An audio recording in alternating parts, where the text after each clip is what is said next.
This is the JJO Morning Show podcast with Johnny and D. Listen, rate, subscribe. How are we all? Rockin'. Fine. It was the Rock and Roll Hall of Fame thingy-majiggy. I forgot about that. Yeah, there's a lot of stuff that happened, I guess. Winger get in? Oh, man. No, snubbed again. So Ozzy was inducted into the Rock and Roll Hall of Fame. So Jack Black did a speech about it. PC2, you're a huge Ozzy fan. So I thought we could cover a bunch of this. Here we go. The greatest front man in the history of rock and roll, Ozzy Osbourne. Proving insane lasting power. Then what? The Osbournes. Yeah, he teamed up with his family to create another genre, reality TV. Maybe the most evil thing he ever did. But there is no denying it. His whole family were hilarious and intensely entertaining. Then what? Oh, maybe just a little thing called Ozfest. Only the most successful heavy metal music festival of all times. Ozzy, stop creating incredibly successful genre-defining, world-changing hits. It's too much success for one lifetime. Jelly Roll performed. Jelly Roll! I don't know about you all, but I have extreme Jelly Roll fatigue. Holy crap. It's a reality. I'm not gonna lie. So one of several musicians who performed in honor of Ozzy, he did Mom, I'm Coming Home. Your 65-year-old parents love him, though. Oh, okay. They love Jelly Roll time. they? Jelly Roll time. They wait a second. It's Jelly Roll time. There was some parts of the song that went better than others, I guess you could say. I'm gonna just times a day we've been apart. I don't care about the sunshine, yeah. 'Cause mama, I'm coming home.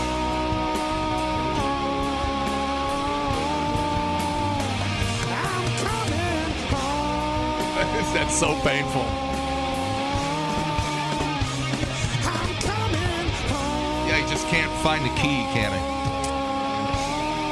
turns out Ozzy is good at singing. Because I'm coming home. That's a weird transition. Yeah. When you go from I'm coming, because you got to reset to get to home. Let's try it.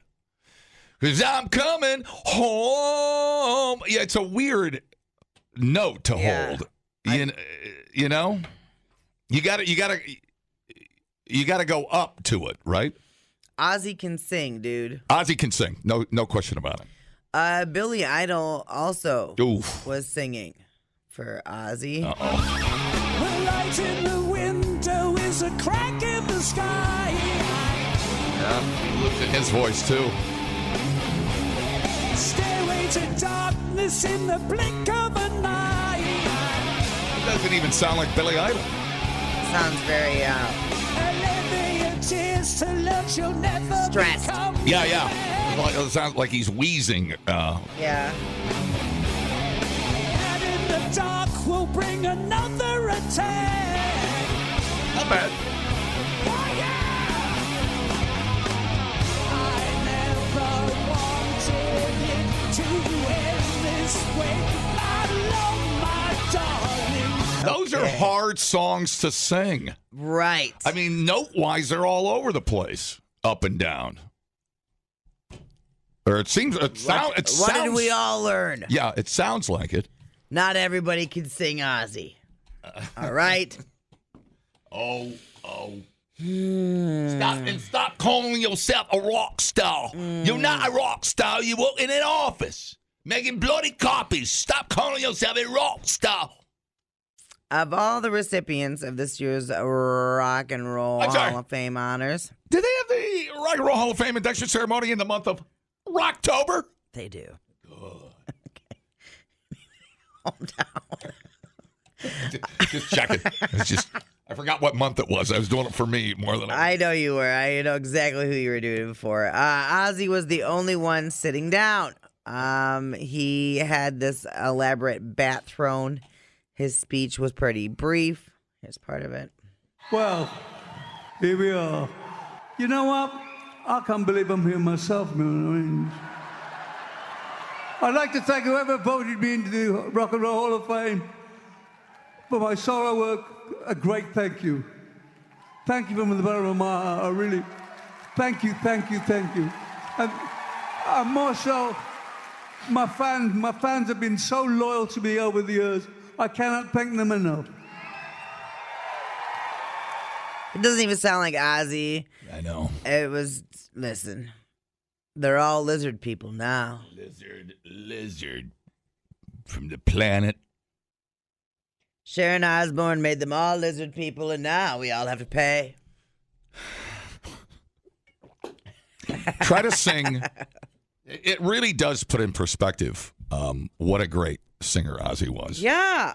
It really was. I mean, and to hear somebody else sing an Ozzy song is ridiculous because you're trying to put if it's not Ozzy, you cannot bring authenticity.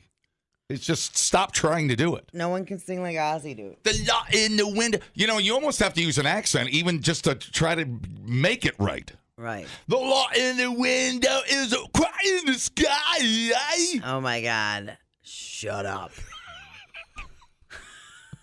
Well, how was my accent part? Terrible. Well, let me hear you sing it. No. It's hard. Yeah. Singing Ozzy Osbourne lyrics is damn hard work. Right. That's why I would not do it. No more tears. Tears. Tears.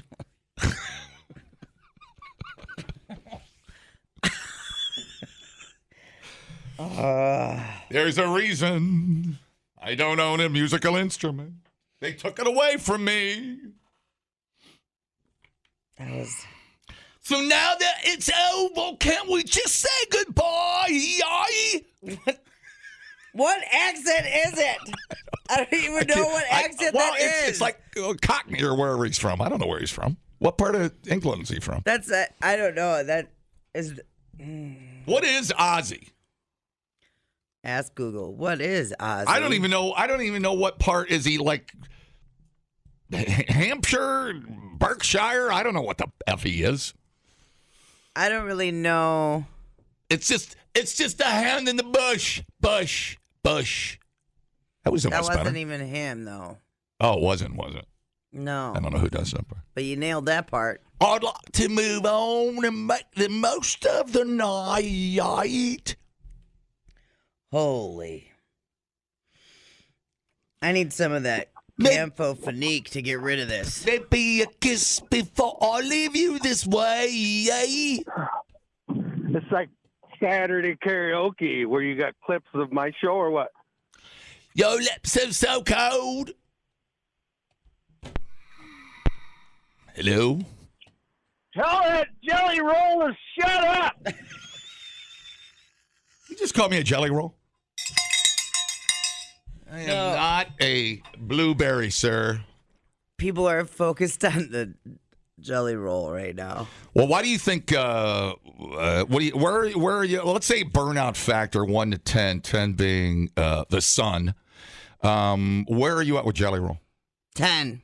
Are you really a 10? I've been at a 10 for about 6 months. Tell me why. Give me 2 good reasons. I'm just curious. Well, I've never been a fan of his music. It's just not my style. He's not the best singer on earth, folks. It's just not my style. And he'll probably admit that. Does he seem like a nice enough guy? Yeah. Sure. Yeah. He goes to prisons, detention centers. That's he fine. he donates. I get all the story. So it's already hard enough if I don't like your music. Right. It's already hard enough. So you don't like the story or the music? No, the story's fine. Okay. But the story also just seems humped to death. Does it feel like we've been... Like, look, I get it. And also, you know what? I agree. Everybody's been through crap. Mm-hmm. I don't care who you are. Everybody's been through crap. All right? So good for you. You've turned it around. But there's a lot of other people that have been through stuff, too, that they just don't talk about it. Okay? There's people that have been through abuse and terrible things, and they don't talk about it, and they don't hump it to death to try to get fame and whatever else. And that's fine. And he did it, and you do good things for it, and that's great. And it wouldn't be so bad, but it's him, and then it's Bunny. So you're getting twice the amount of jelly thrown at you. It's raining jelly. You know what I'm saying? It's raining jelly. And so then it's like everywhere you look, it's Jelly Roll. Jelly Roll's doing this. Jelly Roll's doing that. She does smell and lovely, then it's though. Jelly Rolls on the country station. Yeah. And then you're already Yeah. getting so much Jelly Roll at the rock side thrown at you. Now you're getting Jelly Roll from the countryside thrown at you. What do they call it? Hick hop? And then they should call it crap for country and rap thrown together. It's terrible. But anyway, there it is. And it's just too much. It's fine. It He's is a nice guy. I'm interesting just tired of it. trying to. It's a weird thing to try to file him under something. It doesn't seem like country. It doesn't seem like rock. It is weird. He's in the ether out there somewhere.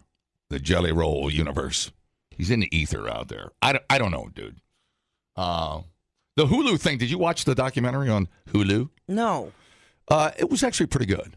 It was actually good. I mean, it was, he was screwed. He was crapped on, screwed, made bad decisions too. But is it the best music? I mean, is that what we're boiling it right down to? It's not the best music. I don't think he's a great singer at all. But he's a likable guy. I've hung out with him. He's a super likable guy. Yeah.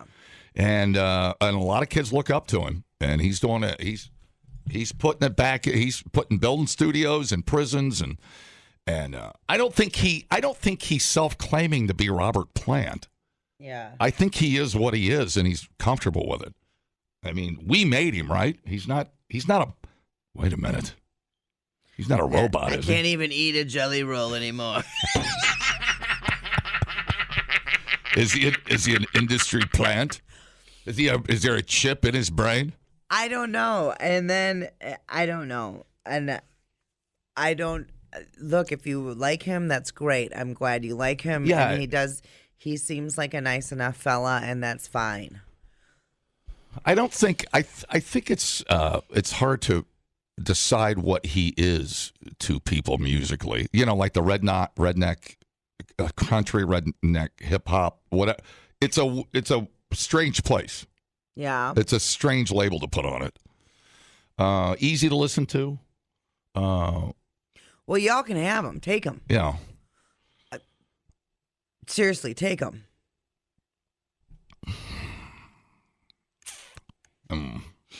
Not very twangy.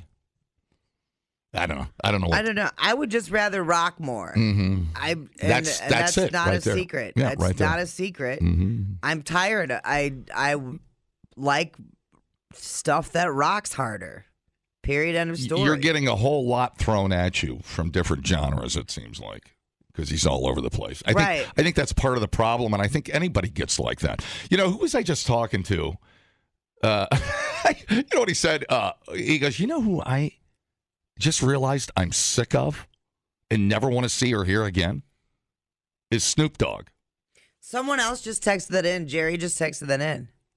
It wasn't Jerry, but it's somebody else I was with this weekend. I'm burned out with Snoop Dogg and basically everything for the last 2 years. He's on everything. Right. And this is what we do. I mean, you know. Like, why do we have to beat it to death? We Ryan Seacrest people. Right. To death. Right. And it's just like. You know, and again, it's like when Metallica was on Stranger Things. All these parents started liking Metallica. Oh, my God. It's like, hey, Timmy, where can you buy a Metallica shirt? Boy, those boys are sweet. But it's also weird. It's like, why you have to create your own little den. Right. Where you shelter yourself from mainstream crap so your favorite things don't get beat to death and you end up hating things that you love. It's true. Like, it sucks. Right. But here we are. But I think that's just when you... But it's even like, I was getting Corey Taylor fatigue for a while. Well, I was like, Corey, go away, for Christ's sake. Who has Yellowstone fatigue? Right. Oh, yeah. Are you kidding me? Oh, yeah. Whiskeys, boots, shirts, shows, truck commercials, Kevin Costner's band. I know. I was like, get me out of here. Jesus Christ, stop it. I know. Yeah. Why can't we mildly enjoy something? Because it sells things. Mm-hmm. You know, it sells boots. We and do it to ourselves. whiskey. And I know. And then everybody wants to be a cowboy for 5 minutes. And we went through this back in the day with City Slickers. Everybody wanted to go do a dude ranch. Yeah. We went through all this. This is nothing new. We just recycle everything. Oh, 100% we do. You know? A friend of mine, this is so funny. Speaking of dude ranch, she was looking, they wanted to go do a dude ranch thing on a vacation, and it was like $3,000 a piece to go do it for like a week or something. Montana, yeah, Big Sky or something. Yeah. And so they ended up just buying a horse. They were like, let's just do that instead. Yeah. I was like, oh, crazy. No, you can. There's a million of those, and I there's probably a million more now with Yellowstone. Oh yeah, I'm sure. But I mean, you go out to like Big Sky, Montana. They'll put you on a dude string, take you to the top of a mountain. You'll see bobcats and bear and moose and grizz and everything, man. Wow, I don't know. I just know that. And then the thing is too, like. I'm just waiting. I'm waiting for something to happen where people turn on Jelly Roll. Oh, well, I don't know. I think that's all baked in, literally. Don't you think? Is that a pastry joke? No, that's a marijuana joke. Oh. Talking about the weed. Talking about the weed. Don't you think? What, like he murdered somebody? I don't know. Back in the day or something? I don't know what else would shock me about Jelly Roll. I don't know. But this is what we do. We love somebody. We love them so hard. Right. And then they show that they're a human, and then we hate them. It's a bizarre cycle. Well, it's like when people want their band to be underground and nobody else to like them. And then the whole world falls in love with them. Yeah. Like the Snoop Dogg factor. Right. Snoop Dogg, he is Martha Stewart. It's wild. Martha Stewart is Snoop Dogg. Snoop Dogg is Martha Stewart. I can't even separate the two. If you would have told me... Unless I hear somebody singing or baking something, I don't know who I'm looking at. When we were listening to Murder Was the Case... Oh, shit. If you would have told me that... Back in the day! Snoop Dogg would have been on the Olympics... I would have told you were nuts, man. Like, it's so crazy. But I don't know. Can you give me a sample from that disc? Murder Was the Case? Yeah. Yeah, I got it. I thought you could quote me something right off the top. Oh, no. You're pretty good at that stuff. You're the OG. Stop. You stop. I just listen to punk rock and stuff. By the way... Early 2000s hip hop is my jam. Can we go back? Snuff was the one that listened to all that. Like, can we go back to? Oh, trust me, I know. I lived with him.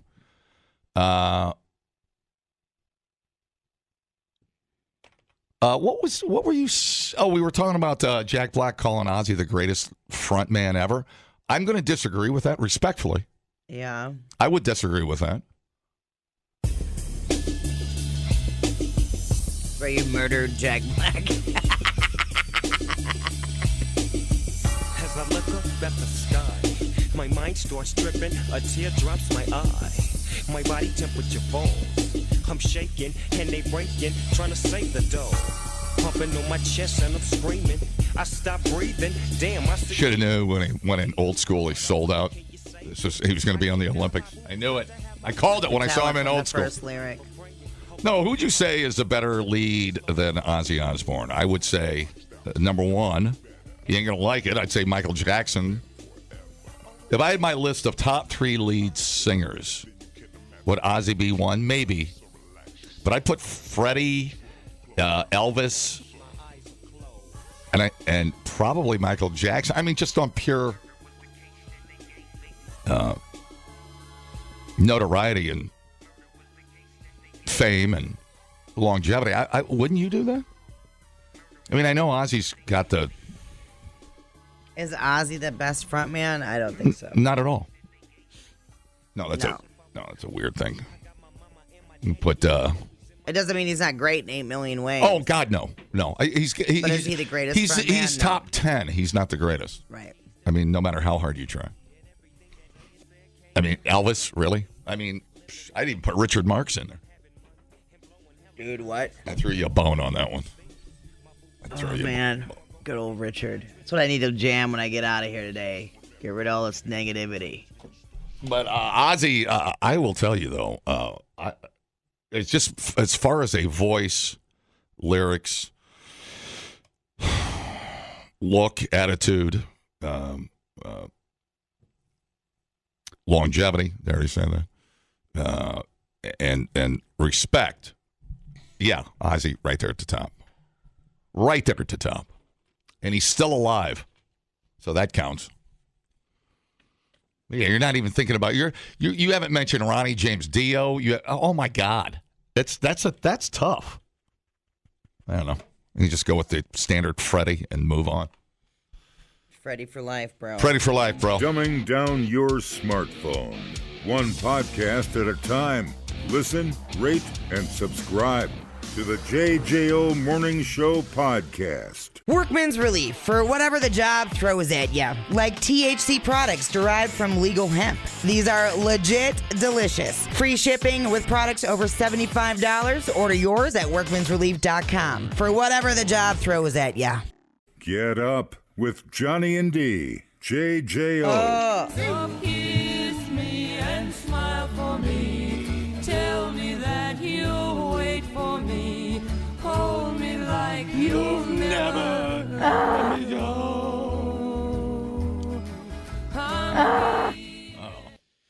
Okay, a woman was asked to deplane from a Delta Airlines flight earlier this week after she says a flight attendant told her that the t-shirt she was wearing was threatening.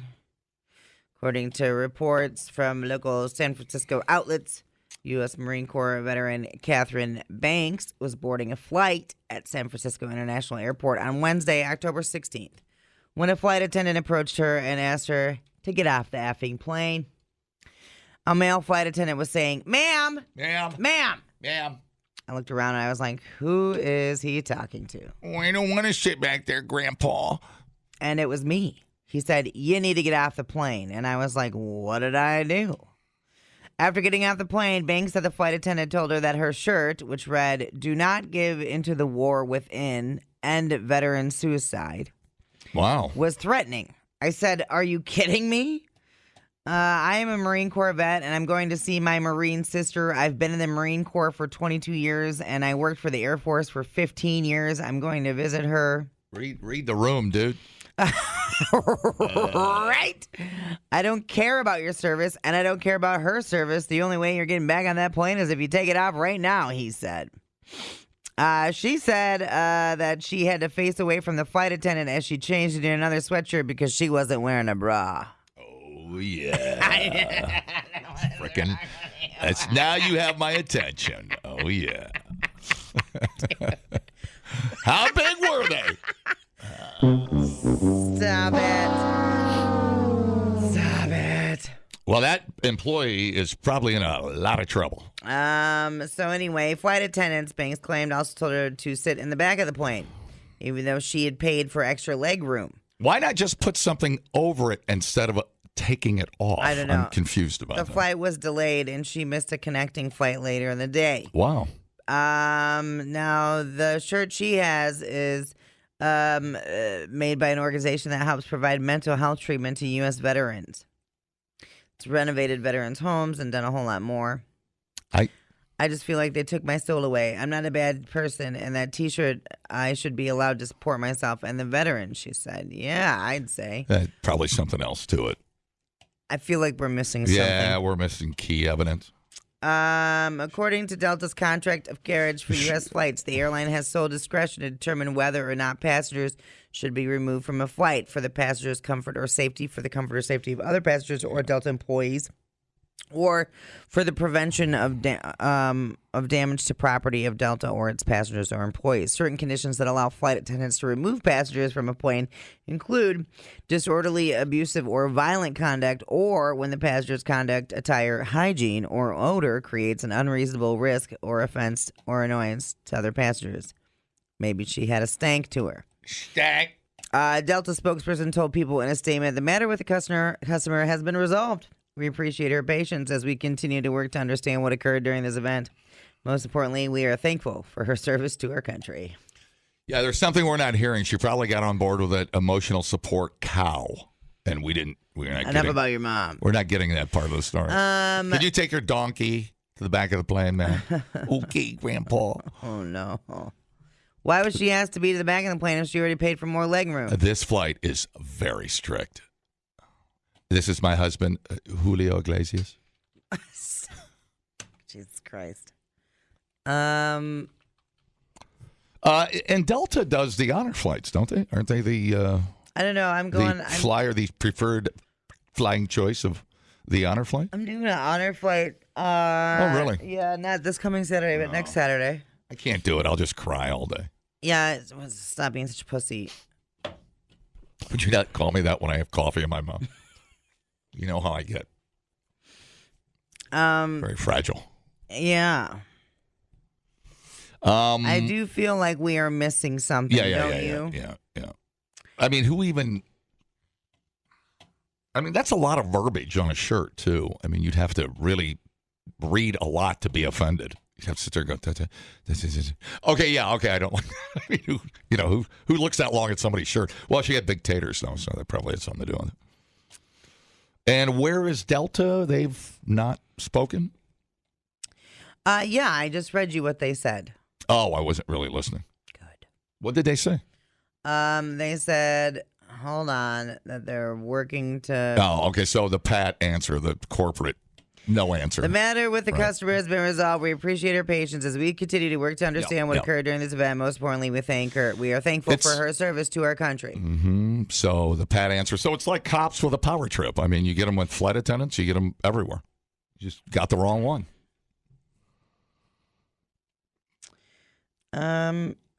Yeah, I don't know. Whatever. Just, I'm willing to bet that T-shirt place got a lot more T-shirt sales done. Maybe it was her lack of the bra that was drawing attention. Like her tits were dragging? Uh-huh. Because if she's been, I'm going to need to see the tits. There's a couple of things. There's a couple of clues. Let's talk about the titties, ma'am. Big swinging taters. Oh, yeah. Been on the force for many years. One thing I look forward to is dead hookers. I play with their boobs. Wait, that's a lost episode of Columbo. No, what was I saying? I didn't know what I was talking about. I threw myself off. Because you were like, maybe it was the lack of bra. So here's a clue. Take your shirt off. Well, why can't I put something over it? No, take it off. Well, that's not what happened. Oh.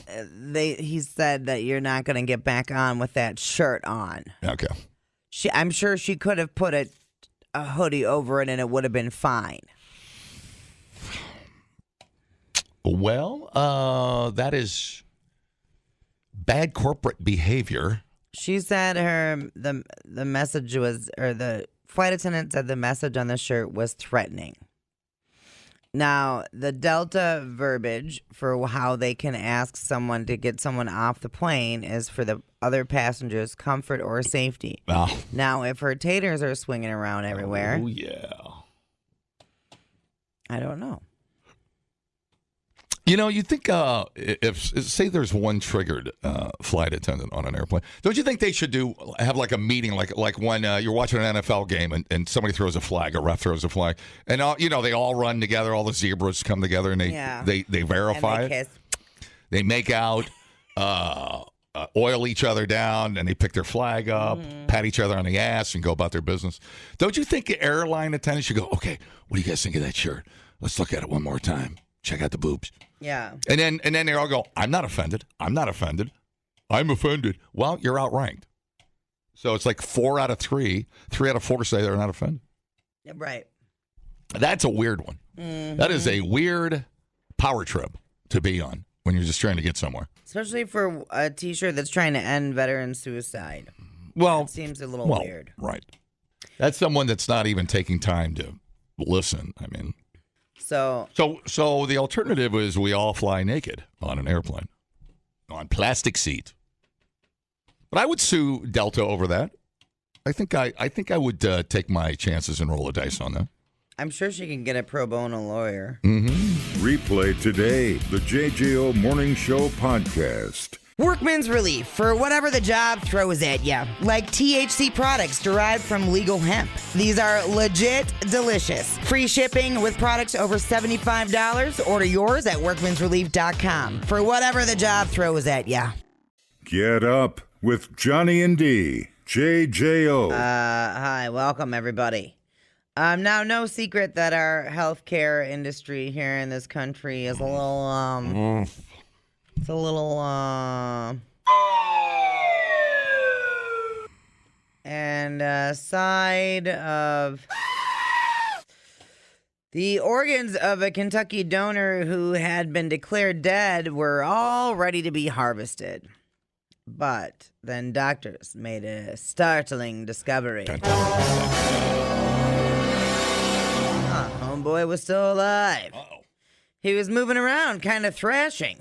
Good.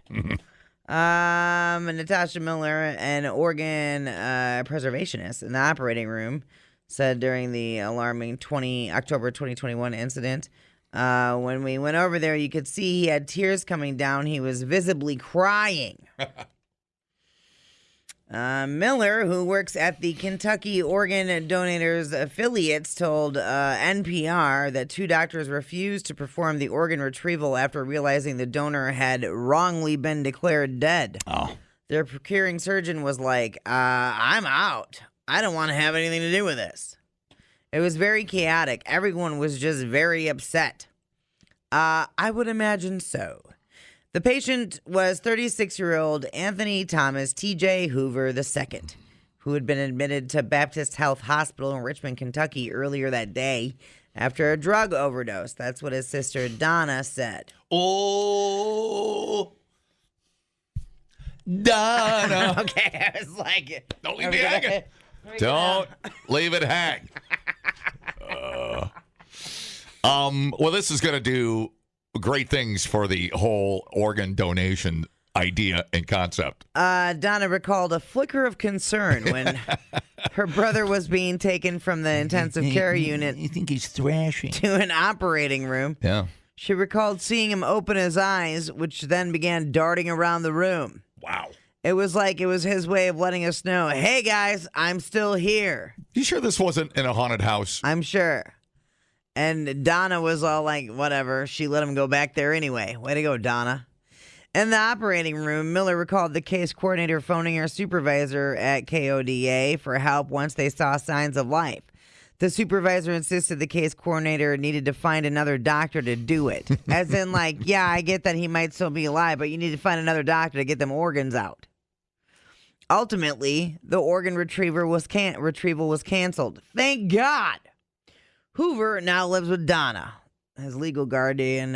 He's safe, but the shocking moment stuck with KODA workers. Some of them quit after that incident. So you find a doctor willing to just start chopping up. They would have. You ain't going to find one. Okay. You ain't going to find one. Wow.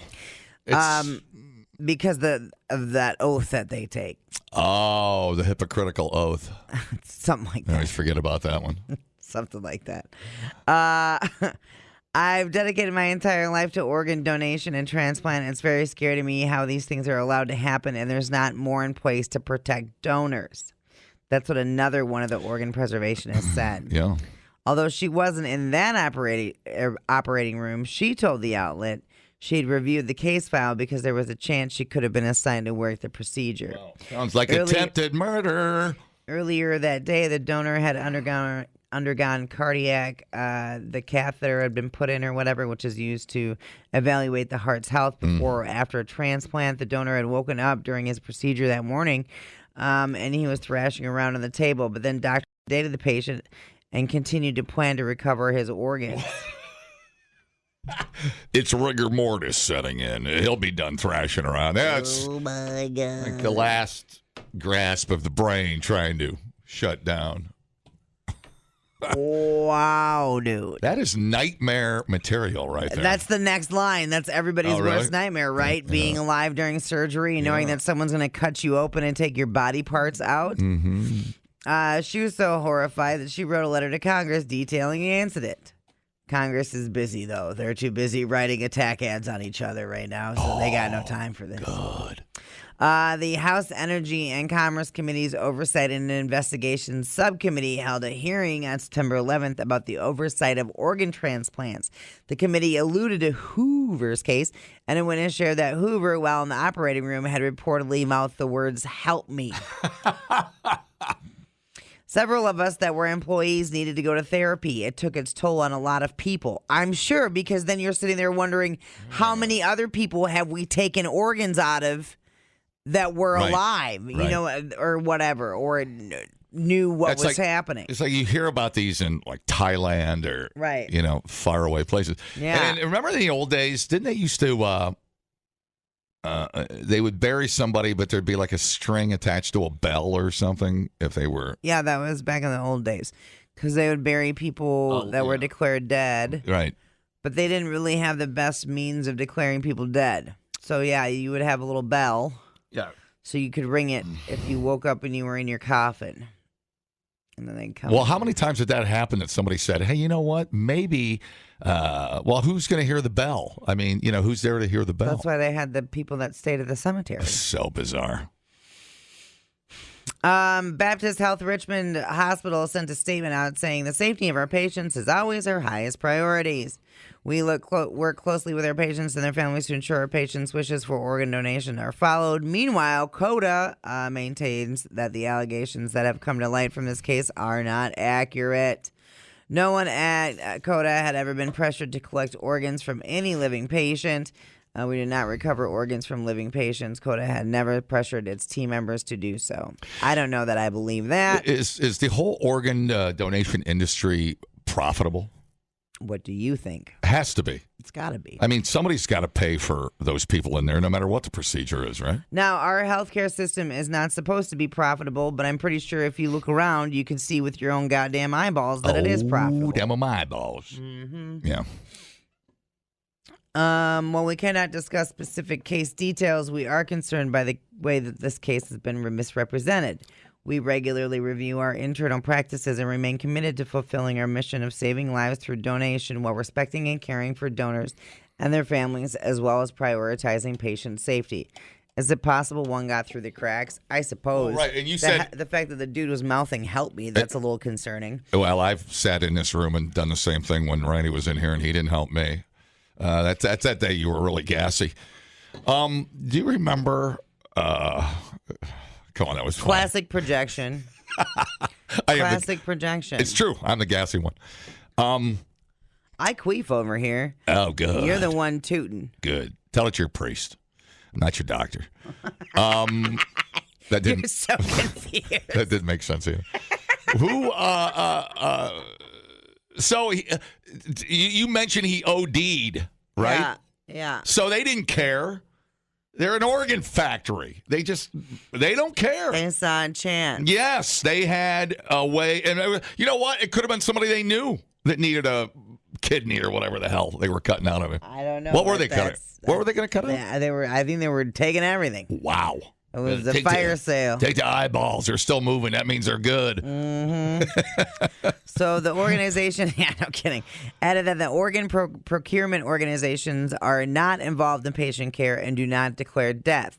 At any time, if a patient's condition improves or a death declaration does not take place, the family is informed that the donation cannot take place and the OPO team does not proceed with organ recovery. The alleged near-miss incident does not stand alone. Ooh. At the congressional hearing in September, one witness, Dr. Robert Cannon. Robert Cannon, welcome to the show. The surgical director of the liver transplant program at the University of Alabama at Birmingham, said, I've experienced this myself, unfortunately. This incident didn't involve CODA and did not happen in Kentucky, he said. A procurement donor had been declared brain dead, and in the middle of the operation, the anesthetist said that he thought the patient breathed, which would essentially negate the declaration of brain death. The staff then called their administrator, who chalked it up to brainstem reflex and recommended they proceed, which of course would have been murder if we had done so. Couple of things off the top. Can you teach me how to say anesthetist? Anesthetist? Anesthetist. How many S's? There's like 12 S's in that word. Anesthetist. Anesthetist. Do you say anest? Anesthetist. Pronounce it out. Anesthetist. Or t. I'm just going to say anesthetist. I'm just going to stick with it. People know what I'm talking about. Just say the person that puts you under, you know. So the OD might not have been an OD. That might have been the doctors playing God. The OD was OD. They could have been playing God. He OD'd and came into the hospital. Oh, okay. Yeah. Wow. Now this is where it gets weird. Every transplant surgeon probably has got a story of themselves or a colleague that has had something like this. I don't know anybody that's... Well, I don't hang out with a bunch of surgeons either. I don't either. They don't talk to us. There are more than 103,000 people on the transplant wait list. How did he even get into the operating room with all of that going on? He's thrashing. He's moaning. you know, what the... Holy cow. That's not good. It's pretty scary. Yeah, that's pretty scary. So I mean, he's just a zombie on the bed just trying to come back to life. Help me. Yeah. Shh. He'll stop in a minute. Just hang on. He'll stop thrashing in a minute. This is straight. Yeah, who wants to be an organ donor now? Nightmare material. Nobody. Are you an organ donor? Oh yeah. I think I am. Oh yeah, and I'm registered because you got to go online and register and everything. Oh, you do? Yeah. Am I an organ donor? I have that star. What's that mean? That's for flying. Oh, well, I'm just happy to be certified to fly as well. You can't fly the plane. Watch me. Just. This means I'm a pilot. So, Brad texted in, think about the people on call, too, that were going to receive those organs. You're on call all the time, just waiting, and you get halfway to the hospital, and they'll call back and be like, just kidding. He wasn't dead. We saved him. Shh, don't tell anybody. Yeah. Holy cow. Yeah, and then they were, I think there's been travel warnings about organ, what do they call it? Harvesting. Oh, in countries around the world, sure. You ever see Hostel? Yeah, I love that movie. Oof. That's a gnarly one. It's a good one. I don't really know how accurate those are. I would sell my kidney for $5.6 million. I don't think they're gonna. First of all, that's terrible. Why? You should do it for a lower price than that. You're not the boss of my kidney. Secondly, I don't know who's gonna want your goddamn organs. They're rode hard. They're currently pickled, but I'm working it out. They're all the consistency of jerky, and not like that soft jerky. Yeah. The hard, chewy. Yeah, the kind you have to suck on for like 10 minutes before you can even. Yeah, the gamey stuff. Yeah. The JJO Morning Show podcast with Johnny and D. Listen, rate, subscribe. Catch a new show every Monday through Friday, 6 till 10 a.m. on 94.1 JJO or streaming anywhere in the JJO app. Johnny and D, nowhere but JJO.